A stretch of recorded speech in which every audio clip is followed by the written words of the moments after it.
The Roger Stone circus hit D.C. today, where the former presidential advisor and longtime Trump associate pleaded not guilty to 7 charges stemming from the special counsel's investigation into the 2016 election.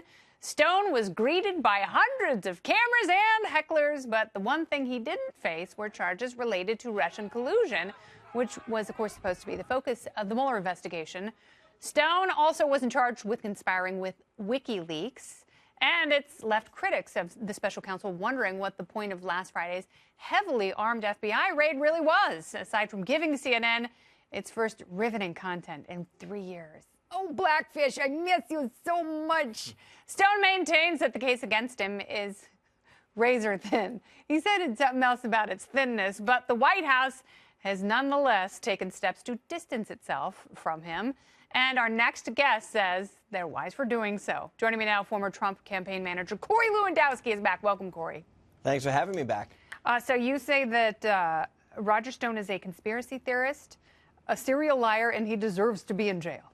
Well, I think that's true. And look, I'm proud to say that I'm the person who fired Roger Stone from the Trump campaign as early as I could possibly do it. Look, this is a guy who we have now seen on numerous occasions, says he did one thing and then under oath says, well, I really just said I did those things, and what I've said and what I've done are 2 different things. He takes credit for things that he never did. He's a self-described dirty trickster. The bottom line is he's a serial liar, right? He's a self-promoter, and I am certain that he lied to Congress because he lies to everybody about everything. Well, that's a ringing endorsement. Who hired him in the first place?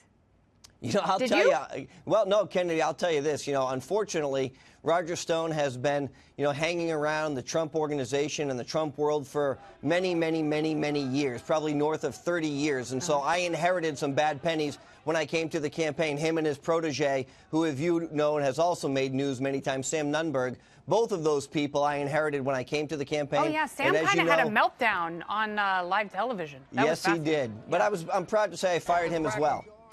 Corey, you really had quite a job there between Paul Manafort and Roger Stone and some of the others who have been swirling around this campaign. Even George Papadopoulos. You wonder, what is it about the president that attracts these kind of people?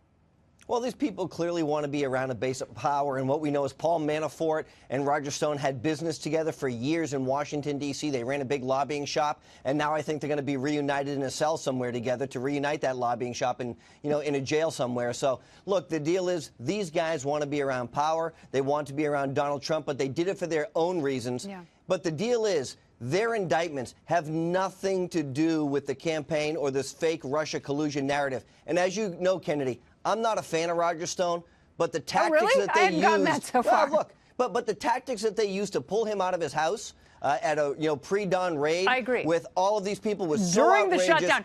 During the shutdown. Hey, exactly. How many FBI agents were there? How many vehicles were there? So if you work in federal law enforcement and you're not at the FBI and you're watching this, I wonder what's going through your head. You know, we talk about the abuses of power in this country and too much money being concentrated in too few places with virtually no oversight. That's one of the things that comes to mind. If you think about the bad people that the FBI has had to frog march throughout their storied history, Roger Stone he's a freak. But I don't know if he meets the threshold of some of the other bad guys who didn't have the same level of armament. Well, Kennedy, Andy McCabe and Comey and Brennan and Clapper, they've all lied to Congress. We know there's a criminal referral on these people. We don't see the FBI kicking down their doors. Roger Stone didn't even have a valid passport. He was not a flight risk, and they could have called his attorney and said, hey, bring him in. And that's what they should have done. If not, let's go and kick down Andy McCabe's door, who's now been criminally referred to lying under oath, which we call perjury, right? Why haven't they done that? Because there's 2 separate sets of rules, one for the Hillary Clinton supporters and one for the Donald Trump supporters. Well, it certainly is starting to feel that way. I'll be very curious to see how this all wraps into the larger investigation, and I hope we get to read the Mueller report to decide for ourselves. Corey Lewandowski, thank you very much. Thank you.